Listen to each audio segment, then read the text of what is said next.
Assalamu alaikum. This is Hena Zuberi, and you're watching Muslim Network News. A verdict was reached in the Derrick Chauvin murder trial. Former Minneapolis police officer Derrick Chauvin was found guilty of all three charges Tuesday in the death of George Floyd. Mr. Chauvin was taken into custody immediately. Chauvin had been charged with second-degree unintentional murder, third-degree murder, and second-degree manslaughter.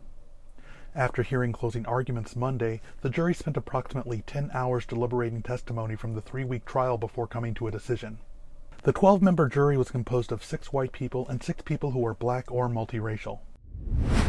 The COVID vaccine rollout in the United States is moving ahead quickly, with 132 million Americans already vaccinated as of yesterday.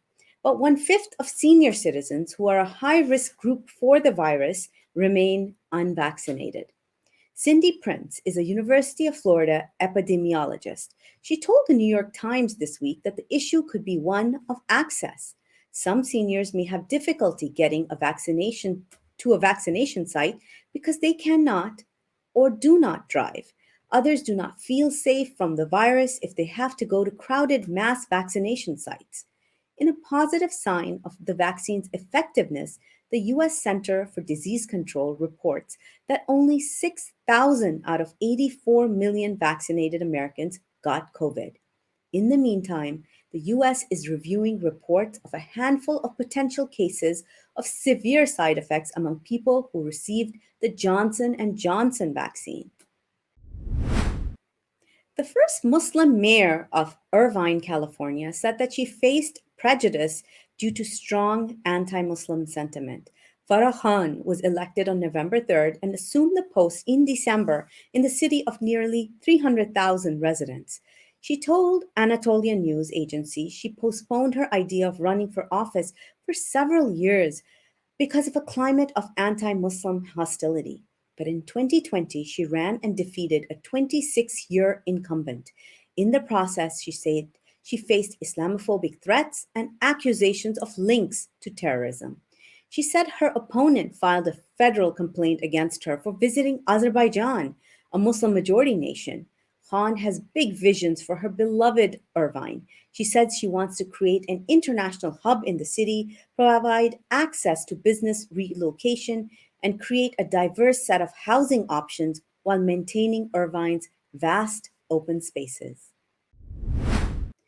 Now we have another story coming out of California. California Governor Gavin Newsom has launched a successful program to eradicate homelessness.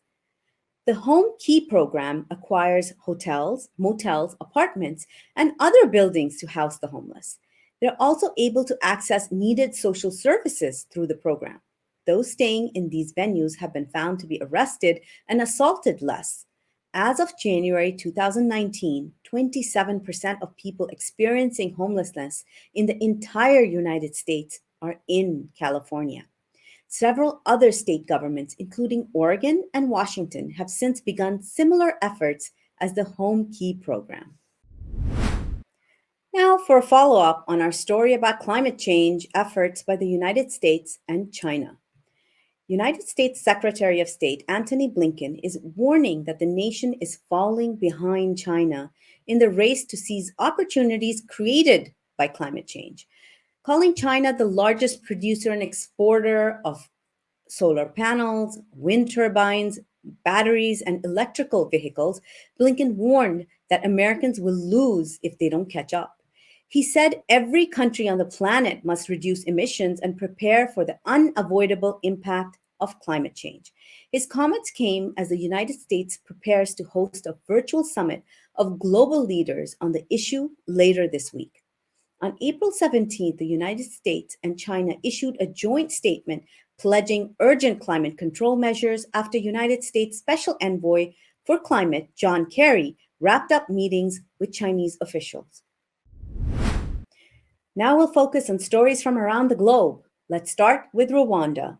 A stunning 600-page report is accusing France of collaborating in the Rwandan genocide of the early 1990s.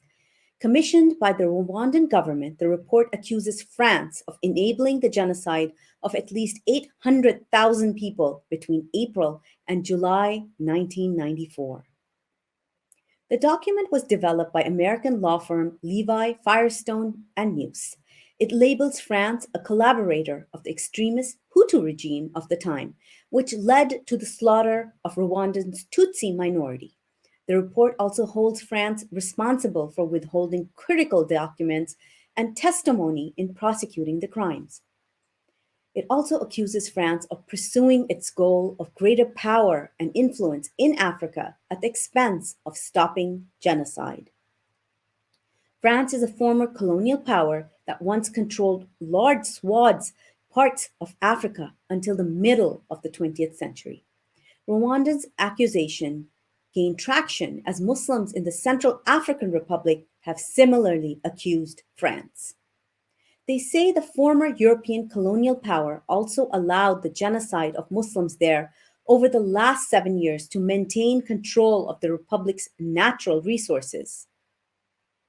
Now we move on to Kashmir. The police chief of Indian held Kashmir has told India's media to stop covering live clashes in the region. Vijay Kumar claimed that media coverage incites violence or promotes anti national sentiments. The move is an effort to curb journalists' access to Indian held Kashmir, where human rights groups say the Indian police is conducting extrajudicial killings, targeting and murdering those believed to oppose India's occupation of Kashmir. Meenakshi Ganguly is South Asia's director at Human Rights Watch. She told Voice of America last week that these restrictions could prevent the media from performing an important watchdog function. Because of repeated allegations of extrajudicial killings or excessive use of force during police encounters, she said independent oversight is important. India controls Kashmir with 1 million heavily armed soldiers, making it the most militarized zone in the world. Last year, the Indian government forced human rights watchdog Amnesty International out of India. Those steps have led the US government funded think tank Freedom House to declare the world's largest democracy only half free. Well, if Martians exist, we may find out soon. The NASA helicopter Ingenuity flew 40 seconds on Mars yesterday. It flew about 10 feet in altitude. The roughly 4-pound chopper faced thin air on Mars. But we're sorry to report that no Martians have been found so far. That may take many more engineering and test drives. In our special Ramadan segment, we go to the Big Apple.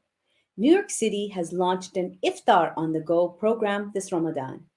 It will distribute 4,500 free halal meals during the month of Ramadan, which is the Muslim month of fasting. Iftar on the Go is part of the SNAP outreach program, which is available in multiple languages for New Yorkers. It aims to alleviate hunger among state residents. A Catholic church in Spain opens its doors for fasting Muslims. Muslims and Catholics have a long, difficult history in Spain. More details in this report by Ali Khalaf, read by Saliha Farouk. As the pandemic is preventing Muslims from gathering indoors, a Catholic church has opened its yards during iftar time in Barcelona, Spain. This Catholic church is now providing iftar to the Muslim community of the region. Although Muslims are unable to pray in the Grand Mosque of Cordoba, the church has allowed Muslims to air their adhan, or the call for prayer.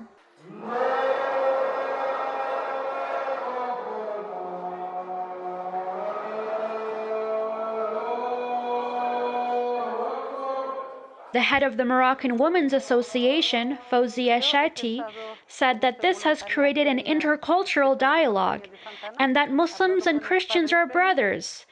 Mosques are important places for us, in the same way that churches are for Christians. Both are the house of God. The church said that interfaith events between religious communities is important and that the coronavirus epidemic has led us here. Bueno, esto ha sido una petición de ellos porque en este momento también los espacios cerrados no se puede celebralizar y por otra parte también el hecho de que las personas sin hogar. Pero en la iglesia primera vez que hacen comida de Ramadán, pero el año pasado solo para llevar, ¿sabes? Estábamos en toque de queda, ¿sabes? Solo comida para llevar. This event is a sign of long-standing interfaith relations between Muslims and Christians in the Catalonia region. This region has hosted most of the 2 million Muslim population of Spain. Muslims who participated in this event were very grateful to the church. Israel controls Palestine and the Palestinian people in a way that the largest Israeli human rights organization, B'Tselem, defines the Israeli regime as an apartheid regime. But within that apartheid regime, there are Palestinian prisoners. Since 1967, Israel has imprisoned more than 800,000 Palestinians. More details in this report by Ali Khalaf, read by Saleha Farouk. Commemorating Palestinian Prisoners' Day, Palestinians demonstrated in Ramallah. Israeli forces detained 144 Palestinians during the first half of April. This included 6 women, 5 children, as well as journalists.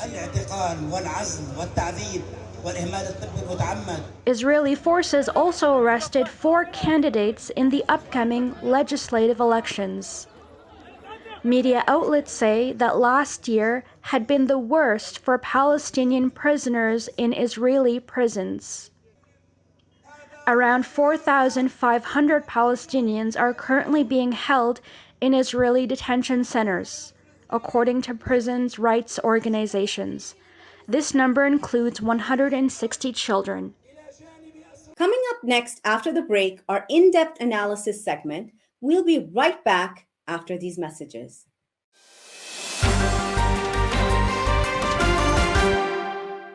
So it's nothing extraordinary what we do. It's just a human to human, like brothers to brothers and sisters to sisters. Nothing else, nothing more.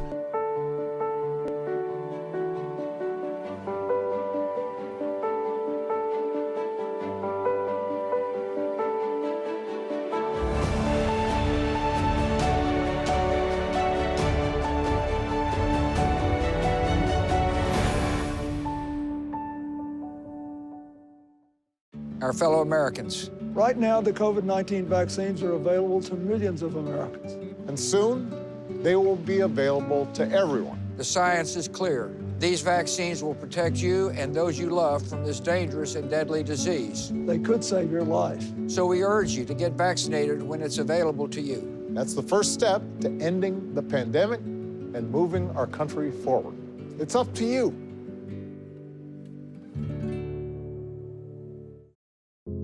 We are Justice for All. Headquartered in the heart of downtown Chicago, Justice for All is a global humanitarian initiative dedicated to raising awareness for human rights concerns impacting vulnerable minority groups. Our diverse team of staff and volunteers, led by Imam Malik Mujahid, work tirelessly to help Justice for All achieve their goals.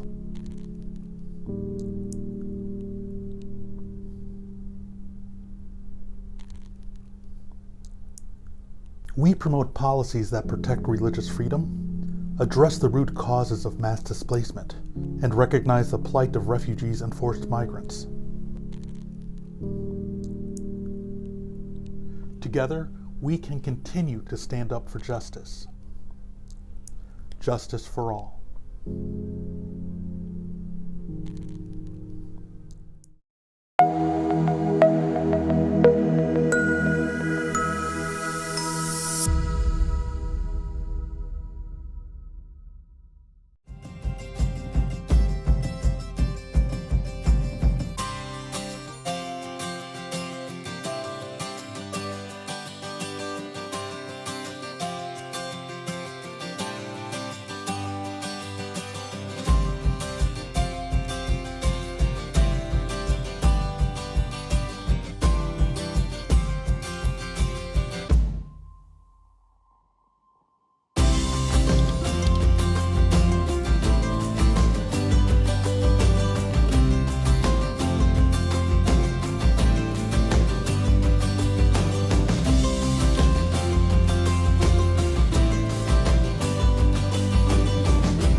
They took over my bedroom. Come on, come on. Okay, Dad. 1, 2, 3.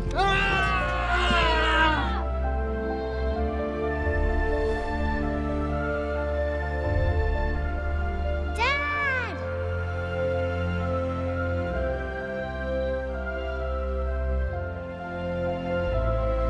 You saved me. Dad? Are you okay? I'm fine, dear.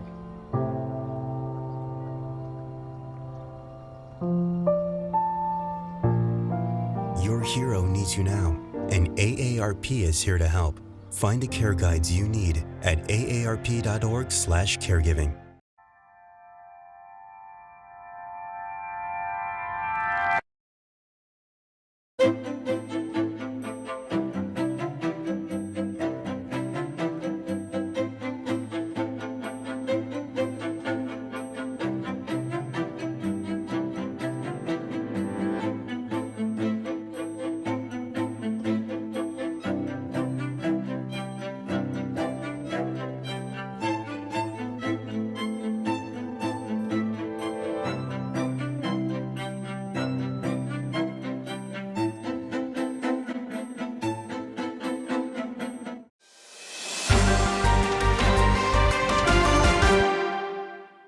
Welcome back.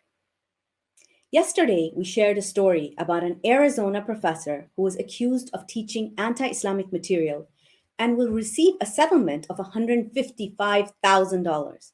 A student in his class, Muhammad Sabra, and others who later saw the quizzes online said that they implied that Islam encouraged terrorism. This led Sabra and the Arizona chapter of Council of American Islamic Relations to file a lawsuit in U.S. District Court. To discuss this in detail, Dr. Amina Aldeen is with one of the largest legal team members of this lawsuit. So over to you, Dr. Amina.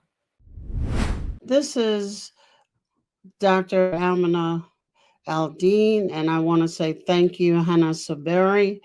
We're looking at something that's kind of flying under the radar, but the issue itself does not fly under the radar.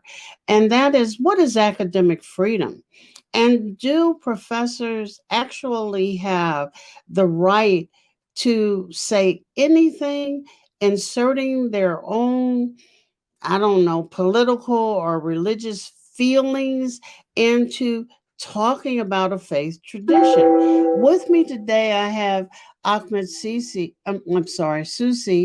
who he clerked for the Honorable Clayton Days in the 14th Judicial District in Louisiana.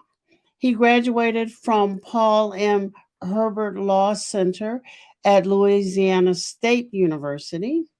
While at LSU Law, Ahmed won, congratulations, Mabruk, the 2018 Louisiana Bar Foundation Law Student Pro Bono Award. That means he did a lot of that for his advocacy skills. And he is advocating for our community, and I hope setting a precedent for issues that come up with academic freedom. I was a professor for 30 years. And one of the major issues for us as professors was academic freedom.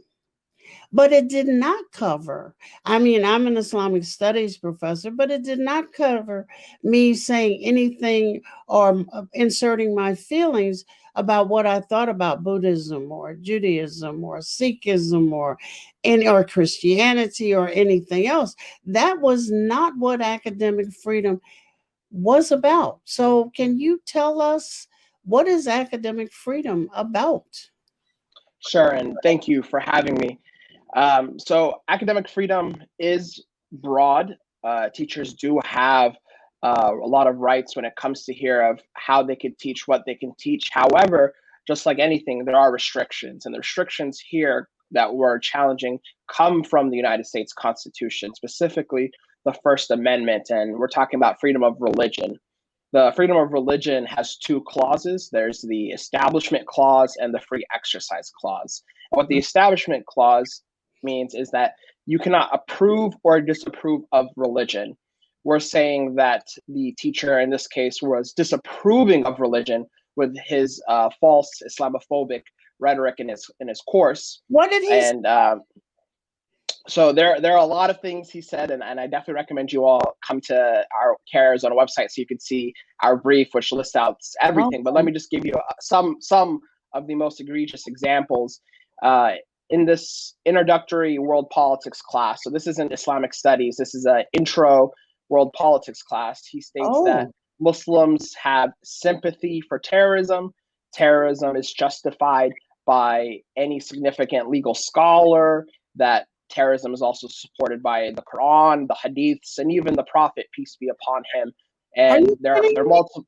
Oh my This is what the PowerPoint states. And then there was a quiz that actually went viral. That's how we found this initial case. And on the quiz, there's questions such as, where is terrorism? And there's a fill in the blank. And the answer is justified. And the student in this case, one of the answers was not justified or always forbidden. And the student picked always forbidden because that is how we practice Islam. But that was the wrong answer. There are multiple examples of this. But so we say this disapproves of Islam. And a lot of people would try to bring up, well, hey, there's academic freedom. This person has the right. And this teacher does have the right to teach why some people believe that Islam promotes terrorism. But what he does here, it goes a step further and states that Islam theologically and unequivocally promotes terrorism. And once you start saying that this is the only interpretation, that this is the only reasonable interpretation, you're crossing that line. And our pushback is, if this professor wanted to tell all his students they have to pray in class, that's an example of approval of religion. And the courts have struck down multiple cases for one of the most famous example that many people could think of is like a football coach before a game asking all his students to do a prayer, and if you don't pray, you don't play. And that's approval of religion. So for the Establishment Clause, at least, the professor has restrictions. And it's the same thing as if a professor wanted to segregate his class. He couldn't say, I have academic freedom to segregate my class and do this. The Constitution states that you have to have equal protection. And for the Free Exercise Clause, just really quickly, it states that you can't put a substantial burden on someone's practice. And here we state that the student had to either lose points on a quiz by practicing his religion, or not practice his religion and state that terrorism is justified. An example goes to a Muslim woman wearing hijab. If a teacher wanted to say, I want to teach this experiment, and the person has to remove their hijab and I have academic freedom to do what I want, that's not true. That's a substantial burden on that woman. So there are restrictions. Academic freedom is broad, but there's definitely restrictions, and we're challenging to make sure those are upheld. Well, it's interesting because for a long time in the United States, one of the banners in especially religious studies was the walk in my shoes notion. And students in classes were asked to put on a scarf and walk around the neighborhood. Now, nobody complained. Now, that could have been a breach of their religious freedom. The one professor here at Wheaton College put on a scarf to try to talk about what this meant to her students and was fired, essentially. So it's really kind of like a razor's edge. Well, so let me jump in there. And if you look at the case law, there are a lot of examples of people who bring lawsuits with the same law against, like an example you just gave. One of the examples is I had to state that in Islam, they believe that there's only one God, and Prophet Muhammad, peace be upon him, was his final messenger. And the student said, I don't want to say this because it's against my religion. And this is kind of where this academic freedom belief comes from, is that in this specific example, it's learning about different cultures. And the courts do not want to step in and say, we want to not challenge our students, because obviously education is a place where people grow, they learn different ideas, and they want to make sure to protect people who want to promote different ideas.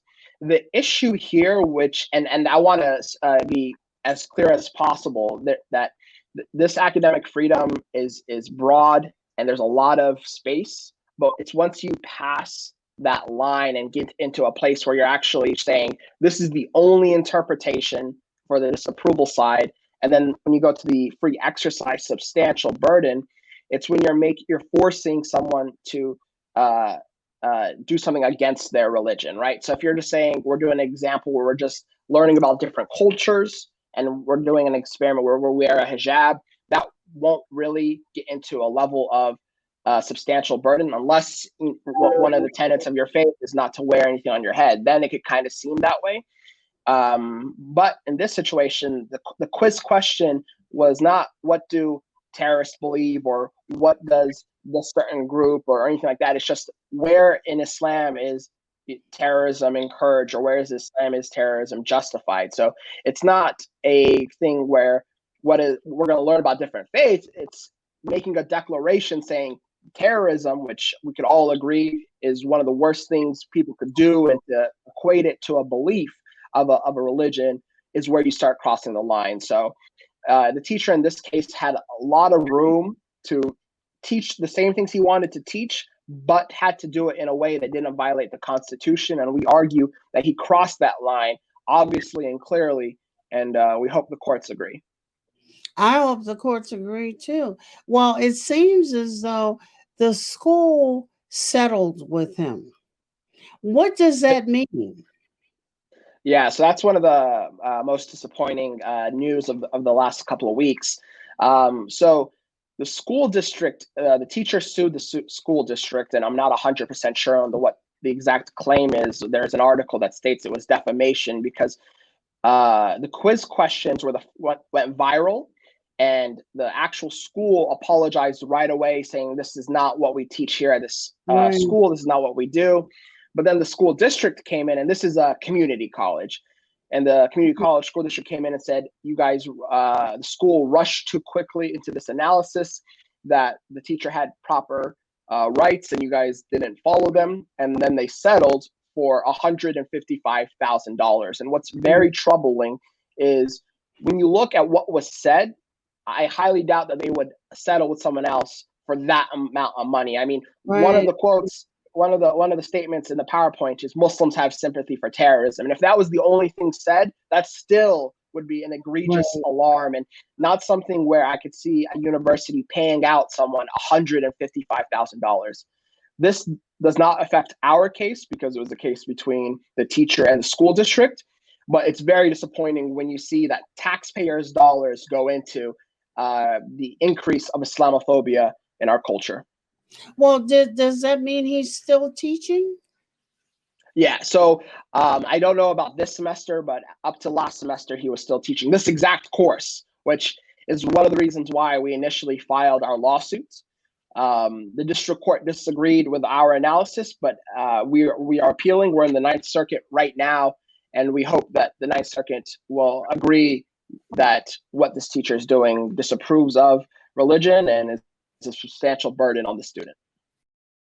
So, I mean, for Muslim students in the future or currently even, this means that if a teacher says something that is egregious, it may be what some people born in Muslim cultures believe or whatever, or are acting upon, and they disagree, they have academic problems because they even disagree depending upon institution. I can see this being a more wide-ranging problem and with a backslap on academic freedom. One of the things that we say is so we have 3 lawyers on our team. One of the lawyers is actually a professor at a law school. So we're not trying to say there isn't academic freedom. We believe in academic freedom. And as I stated before, academic freedom is one of the reasons why people are able to learn about different cultures, different religions, and it upheld the ability for a teacher to just teach that what Muslims believe in. What we're saying though is have your freedom and do what you want to do in a way that doesn't violate the United States Constitution, which means that you cannot have the primary effect of your course or what you're teaching disapprove of religion. And it's not just a Muslim issue, right? You could easily think of switching religions and it's the same principle. And that's what we're arguing for. And when you look at the cases, there are a lot of examples of the courts too saying we're not trying to impede academic freedom. We want to make sure that there's this space for teachers. Yes. Okay, well, I'm going to give you in our last minute or so the last word, because this is another one of those issues flying right under the cover. Yeah, and I would just ask that, like you said, we only found this case because it went viral on social media. So I'm the attorney here for the Council on American Islamic Relations of Arizona. We offer free pro bono legal services for the Muslim community in Arizona, but there are CARE chapters all across the country. And there are so many cases of Islamophobia that go under the radar that I would ask if you are a victim of it, make sure to reach out to your local CARE chapter. Or if you have a young student in school, ask them, what are you learning about? Because there are a lot of examples of teachers from kindergarten to from elementary school all the way to college promoting Islamophobia. And not every single time it will be an actual lawsuit, but there are usually a time where you need to go and talk to the administration and ask them what's happening. So get involved with your local school board, get involved with the administration, just to make sure that if they're trying to promote Islamophobia, you're the voice to say, what are we doing? This is not okay.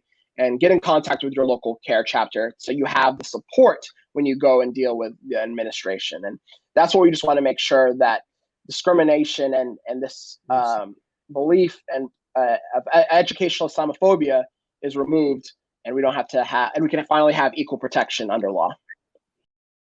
This has been awesome. Thank you so much, Ahmed Sweisi. And I'm going to give it back to Hena Zuberi. And thank you again. Hope to talk to you soon. A gunman killed 8 people and injured several others before killing himself at a FedEx ground facility in Indianapolis last week. 4 of the 8 dead identified as Sikh, and the facility was known to employ a significant number of members of the Sikh community. Why Sikh Americans again feel targeted after this shooting incident. For an in-depth analysis on this, let's go to our Chicago studios to Imam Abdul Malik Mujahid. Over to you, Imam Mujahid. Thank you, Hena. On April 16th, I heard the news about Indianapolis murder of 8 civilians at the FedEx. I was looking, who are these people? What happened? It happens every other day in our country. And I find name of 4 Sikh people. Sikh pose a very unique challenge to those bigots who are out there against everyone who looks a little different than them. It was a tragic incident, but it points out and reminds us that Sikhs has been the first people who are gunned down after 9/11. And people who look for a difference to create a distance between human being to human being have always been targeting Sikh people. Today we would like to discuss how much America know about Sikh people, their faith and their practices. To discuss with us is Dr. Simranjeet Singh. Welcome to Muslim Network News. Thank you. Thank you for having me. Please accept my sympathies on the murder of 8 innocent people at the hand of someone who we do not know a whole lot what motivated him. I hope the community is coming together as strong as Sikh community is. Thank you, Imam. I've been in touch with people on the ground in Indianapolis, family members who were affected, and it's heartbreaking. It's always heartbreaking to be around people who have lost loved ones, especially when it comes from senseless violence. And so your condolences are very much appreciated. Thank you. I also appreciate the Sikh community. Instead of going after, oh, no, we are not Muslim, they have took a very principled position. It took extraordinary, honorable people to do that. And I have always seen that when I went to Gurdwara in Wisconsin after that massacre.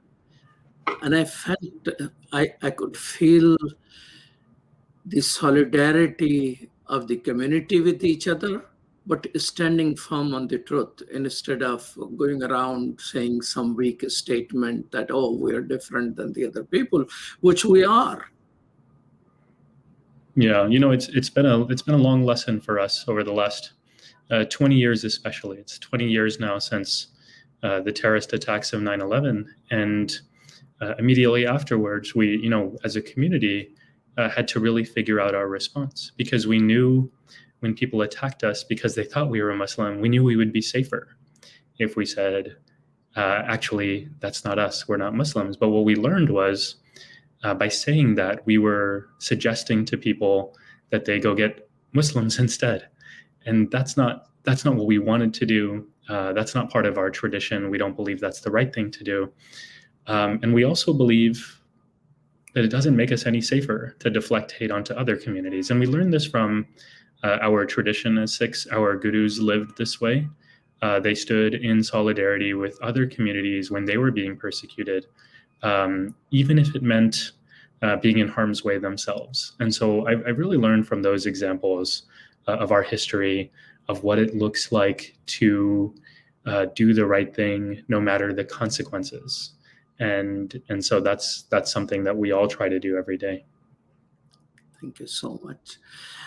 Do you feel the Sikhs in Indianapolis were especially targeted?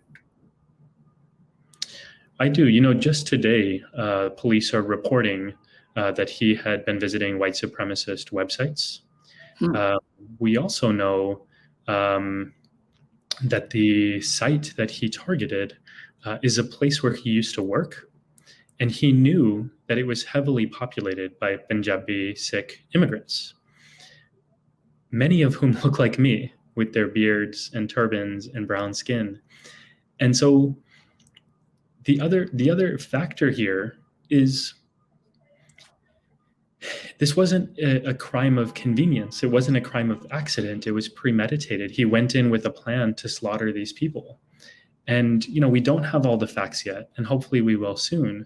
But the reality is, for Sikhs in this country, and for many minorities in this country who are dealing with racist hate every single day, regardless of whether we know and regardless of whether the FBI determines this as an official hate crime or not, the community feels targeted. The community feels that this was done by someone who had hate in his heart, and that feeling really has an impact on our psyche.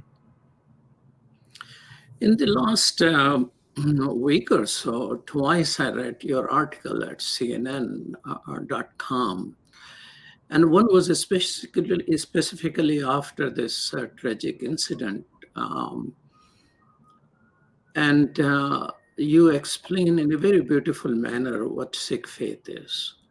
Why did you feel there was a need to explain to people what Sikh faith is? Oh, thank you for asking that question. One of the strange things about being a Sikh in this country is that although everyone sees me everywhere I go, they notice me when I walk on the streets of New York City where I live. They notice me when I walk in a grocery store. They definitely notice me on an airplane when I walk into an airport. And yet nobody knows who we are and what we're about. And that's a statement on our cultural and religious literacy as a society. We just don't know about each other, and we don't care about each other. And so growing up here in the United States, I learned early that education is a helpful way to deal with ignorance and racism. It's not the only solution, but it's an important tool. And so for me, in a tragedy like this, there are always some silver linings. There are always ways that we can improve. And I saw an opportunity to help educate Americans about who we are so that they can learn about our traditions, about our culture, and hopefully have more compassion for us as fellow human beings. What is the place of Guru Granth Sahib in the Sikh faith? I have a Sikh neighbor, and we were friends, and they showed me in their room where they have Guru Granth Sahib. It was placed on the bed, and they informed me that in the summer they have air conditioning on, in the winter they have heat on in that particular room because they consider Guru Granth Sahib as a living Guru. Could you share with our audience a little more about Guru Granth Sahib? Sure. The Guru Granth Sahib is the scriptural canon of the Sikh community, and it enjoys a special place. It is written and compiled by the Sikh Gurus themselves. So the Sikh Gurus lived from the mid-15th century to the early 1700s. And they wrote the Guru Granth Sahib to music. And every day we sing from it, we recite from it in a similar way that Muslims do for the Quran. It's not just a written text for reading. It's something that we sing and recite and perform, sometimes on our own and sometimes in community. And another similarity with the Islamic relationship with the Quran is we see our scripture as being infallible. And we give it high regard in a way that is quite different from other religious communities. And so for us, knowing that the writings come directly from our teachers, we see this as the wisdom, as the access to enlightenment that will get us to the place of joy within our lifetimes, which is our ultimate goal. Very, very similar to how Muslims see the Quran as being directly revealed to the Prophet Muhammad by the divine. And so there are some important similarities there. And one distinction, as you were sort of alluding to, Imam, is that for Sikhs, the Guru Granth Sahib has the position of wisdom authority within our tradition. So we refer to it as Guru, as we did to the living teachers. And what that means is from time onwards, the Guru Granth Sahib will be the repository of all wisdom for Sikhs, and we refer to it as Guru, and we try and treat it with respect in a way that reminds us of that authority. And that looks different for different people, how they practice, how they treat the text. We don't treat it as an idol. We don't worship the text, but we do try and maintain some sort of respect for ourselves so that we are constantly reminded of the sovereign place that it holds within our mindset. Well, thank you so much. Share with me right now a large number of Sikh.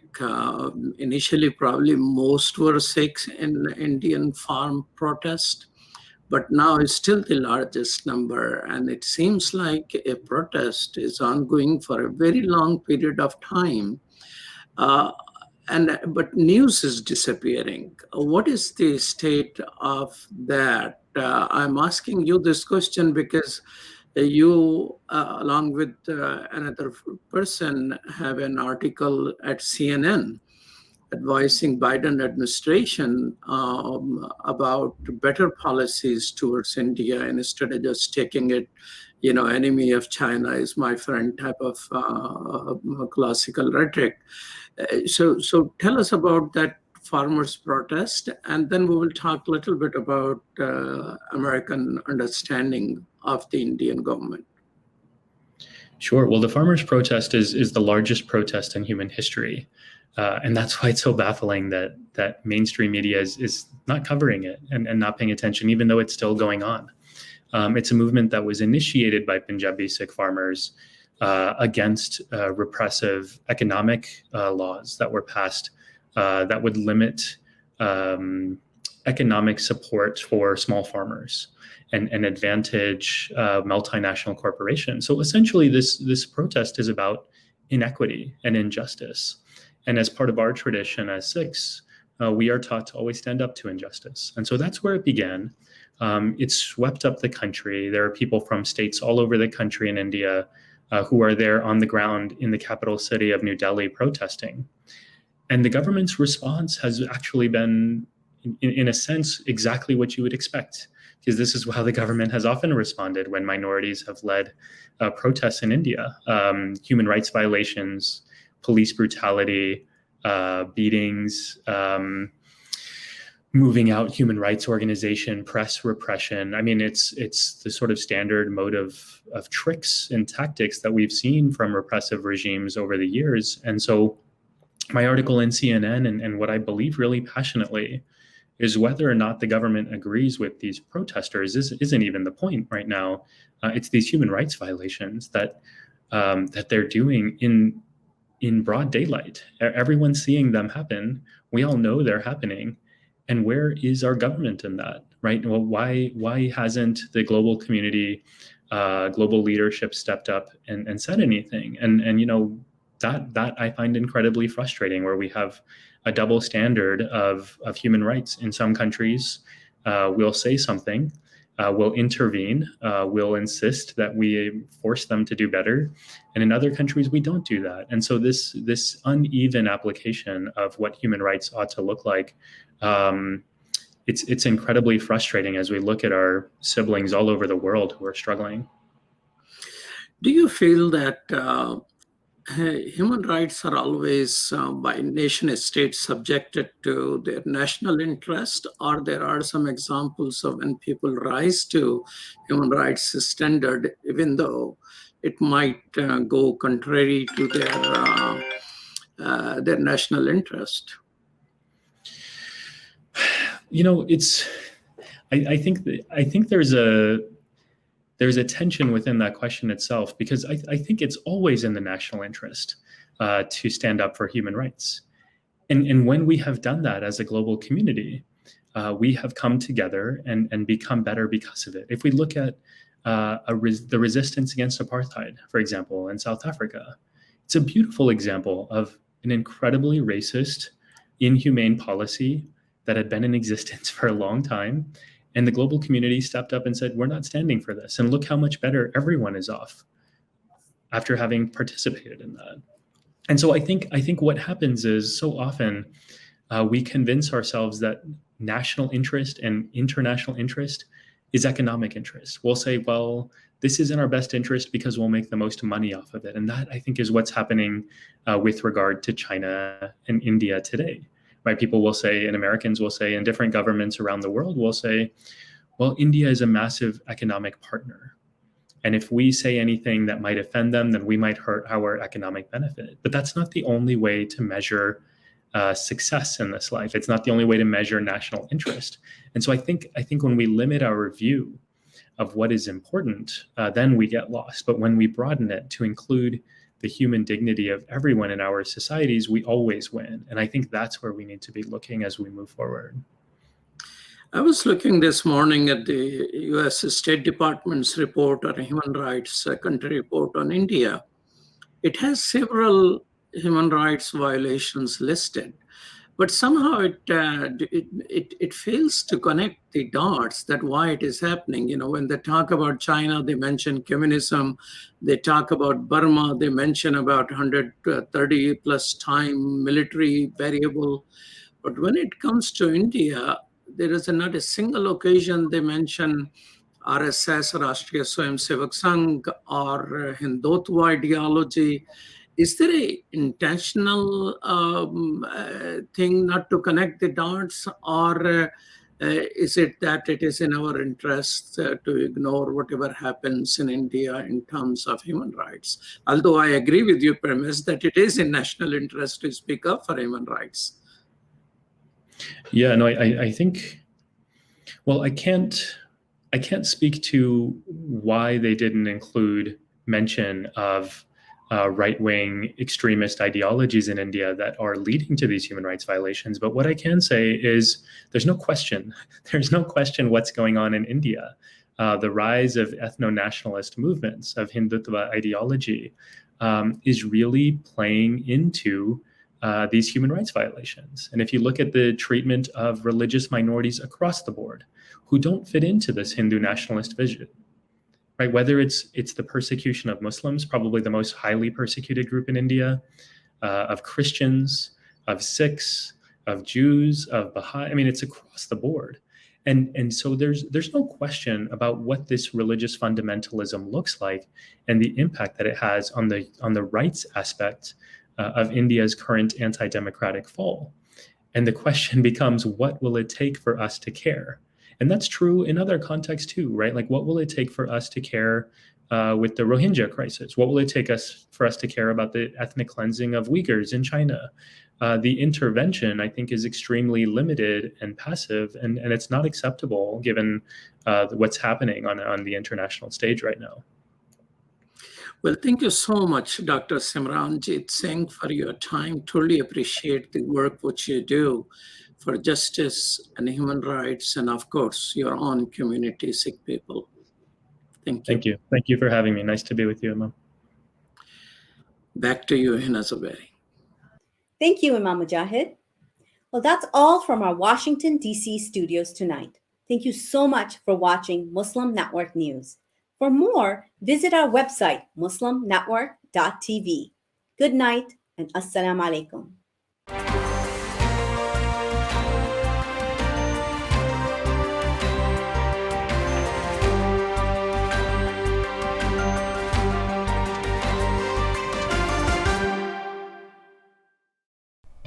Special thanks to our official supporter, Zagat Foundation of America.